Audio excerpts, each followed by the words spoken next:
Ubu ku mbuga nkoranyambaga nta kindi wabonaho atari hoteli Chateau Marara. Chateau Marara yabaye Chateau Marara ahantu hose. Ni hoteli idafite inyenyeri n'imwe gusa iri ku rwego rwa level y'inyenyeri 5 ariko ntabwo irazihabwa. Gusa serivisi itanga usanga iri ku rwego rw'inyenyeri 5 ariko nta n'imwe ifite kugeza uyu munsi.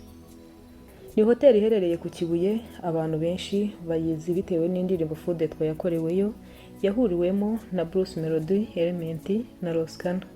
Niho amashusho yayo Food twayafatiwe. Abantu babonye iyo nyubako ya Dr Marara barayitangarira, benshi bifuje kujyayo, benshi bifuje kuyisura, abandi bakoreye ibirori.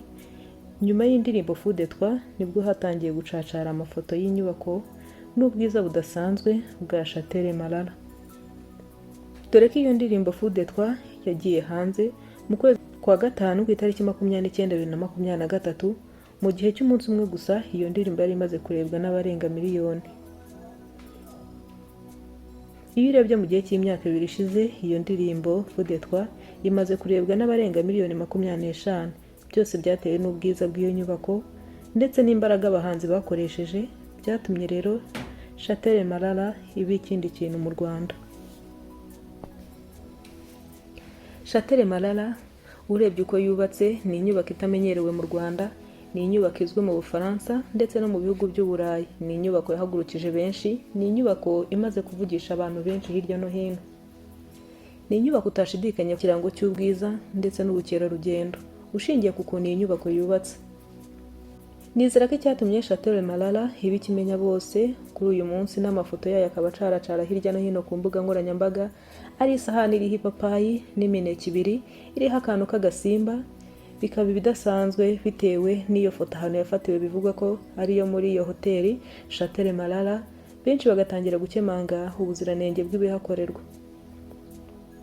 Ndizera ko umaze kumenya Chateau Marara n'impamvu bisanze mu itangazamakuru.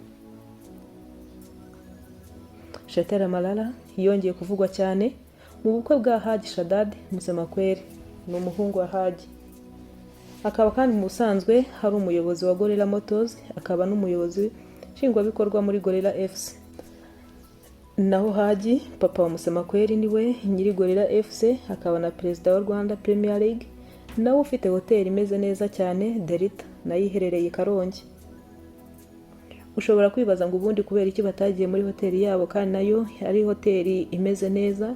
Ariko inyubako ya Chateau Marara ni inyubako irenze ku ya Delta, nubwo ubona serivisi zitangirwamo Delta nayo ishobora kugera ku ruhando rwo guhangana na Chateau Marara bitewe na serivisi zitangirwa. Zose ni hoteli ziri ku rwego rwo hejuru, ariko Chateau Marara yo ikaba ifite inyubako itangaje irenze ku ya Delta kandi ikaba iherereye n'ahantu heza, aricyo cyanakuruye abantu benshi kuba kuri ubu ngubu Chateau Marara yari iri kwakira ibirori bikomeye.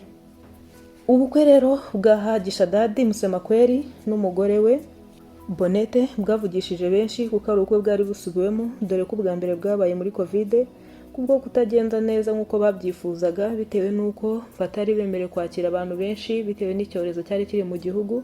Ubukwe ntabwo bwagenze nk'uko babishakaga, ariyo mpamvu bahisemo kubusubiramo. Mu kubusubiramo rero niko guhitamo ko bubera muri Chateau Marara. Baranabamenyesha ndetse barabemerera ko ubukwe bwabera muri hoteli yabo. Dore ko mu kwezi kwa 4 k'uyu mwaka aribwo bagiranye amasezerano. N'ubukwe bwabaye iminsi 3, dore ko bwabaye ku itariki 3 kugeza ku itariki 6 z'ukwezi kwa 7, ariko amasezerano yari yarasinywe mu kwezi kwa 4. Amasezerano asinywe n'umugore we Bonete ayasinyanya n'ubuyobozi bwa Chateau Marara yuko azahakorera ubukwe bwe. Mu masezerano bemeranyije ko bazazana abashyitsi cyangwa abatumirwa 200, ariko bumvikana ko ibizarenga mu byo batavuganye mu masezerano bazabyishyurira amafaranga. Ikindi kandi bari bafashe ibyumba 20 by'iyo hoteli. Dore ko icyumba kimwe cyari gihagaze amadolari 350, naho icyumba kinini cya famiye cyari amadolari 1000. haje kubaho kugabanyirizwa, ari nabyo byatumye Madamu Musemakweli Bonete yemera ko yakorana n'iyi hoteli, ubukwe bwe akaba ariho bubera. Yagabanyirijwe ku byumba, dore ko icyumba cyari gihagaze 350 y'amadolari, bayagabanyije akagera ku madolari 220, naho icyumba cyari gihagaze amadolari 1000 kigera ku madolari 700. Ibyo ngibyo bitewe n'ubwumvikane bari bagiranye, nicyo cyatumye basinyanye amasezerano y'uko ubukwe bwabera muri hoteli yabo Chateau Marala.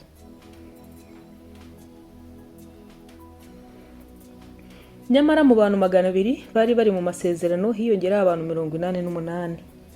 Hiyongereyeho nta White Party, kandi nayo ntabwo yari iri mu masezerano. Umuntu umwe bari bamurira amadolari 35, naho mu gusaba no gukwa umuntu bamumbarira amadolari 30 muri consommation y'abo bantu 88 barengagaho ku bari bari mu masezerano. Mbere y'uko abageni bataha, ubukwe burangiye ku itariki 6, bahawe invoice igaragaza amafaranga bagomba kwishyura yarengaga ku yari ari mu masezerano.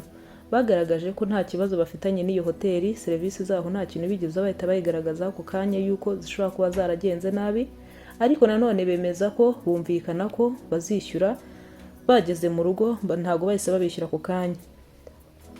Mbere ho gato ubukwe butaragera, mu kwezi kwa 6 Chateau Marala bakoze publicité ya hoteli yabo, bavuga ko bashyizeho promotion y'ibyumba bya hoteli. Bavuga ko icyumba cyo muri iyo hoteli hari amadolari 200, kandi Bonete we mu masezerano bari bagiranye hari harimo amadolari 220, nabwo habayeho igabanyirizwa, dore ko yari 350 bakagabanyirizwa akaba amadolari 220. Bonete nyuma yo kubona iyo publicité igaragaza igabanyirizwa riri muri iyo hoteli y'ibyumba byo muri iyo hoteli, Bonete nawe yasabye ko yagabanyirizwa, ariko hoteli irabyanga, bamubwira ko basinye amasezerano kandi amasezerano agomba kubahirizwa. Iyi couple yagaragaje ko bahawe serivisi mbi, ari naho bahera basaba ko basubizwa 40% y'amafaranga bishyuye, harimo kubura umuriro, amafunguro adasukuye, ikibazo cy'isuku yo mu cyumba, ndetse hakabaho no kuba barageze naho bicungira umutekano, bitewe n'uko umutekano bari bakeneye muri hoteli ntabwo bari bari kubona ku rwego babishakagaho. Bavuga ko bafashe n'icyemezo cyo kuzana generator yabo bakicana bitewe n'ikibazo cy'umuriro cyari kiri muri iyo hoteli. Ibyo Chateau Marala yagize iki bivugaho bigendeye ku byo bari babandikiye. Ihoteli yemera ko umuriro w'amashanyarazi wabuze, nubwo batagaragaza igihe wamaze, ariko bavuga ko wabonetse ndetse serivisi zigakomeza zigatangwa neza. Ibyo kurya nabyo kandi n'ibyo kunywa byari bihari, kandi by'abashyitsi bahawe byemejwe na raporo y'iyi minsi bahamaze. Bamwe mu bitabiriye ubwo bukwe bavuga ko batishimiye serivisi baherewe muri iyo hoteli Chateau Marala. Harimo Miss Naomi wagaragaje ko atishimiye serivisi yaherewe muri ubwo bukwe, ndetse na murumuna wa Bonete Jolie Queen yagaragaje ko byanze akigira mu gikoni gufatanya n'abakozi b'iyo hoteli mu kwakira abashyitsi, kandi nawe yari ari mu bakirwa. Ariko nyamara mu mafoto bagaragara nk'abari bishimye, kandi amafoto nayo agaragaza nk'abantu bishimye cyane. Nanone bagaragaza ko ku munsi wa nyuma wo gutaha ku itariki 6 mu gitondo, bitewe na serivisi baboneye muri iyo hoteli bari bishyuye, basohotse bakajya mu yindi hoteli iri ruhande rw'iyo ngiyo bari barimo, akaba ariho bajya gufatira breakfast. Banavuga ko bishyuye 12,000 kuri buri muntu.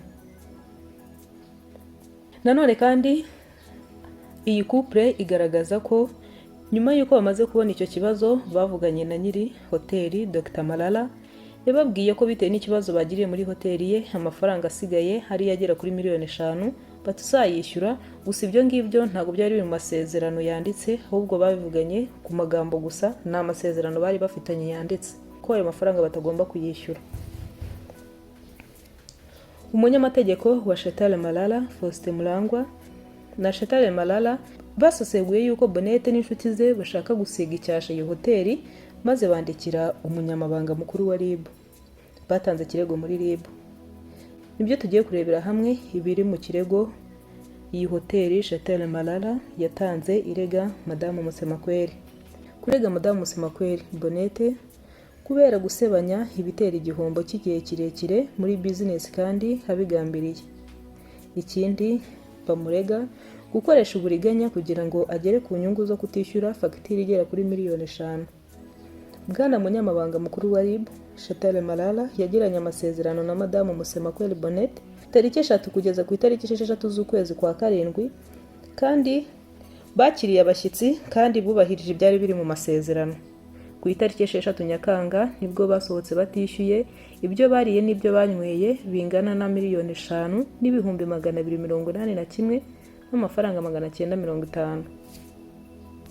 Ikindi kandi mu rwego rwo kugira ngo batishyure iyi fagitire batangiye gukangisha ko hari aba influencer bashobora konona ubucuruzi bwacu kandi ko nabo bafite hoteli hafi yacu. Tariki ya 8 Nyakanga Bonette yabishyize mu bikorwa, yandikira abandi bakiriya abasaba kwangiza amasezerano, ababwira ko bataza kuri iyi hoteli Chatel Malala.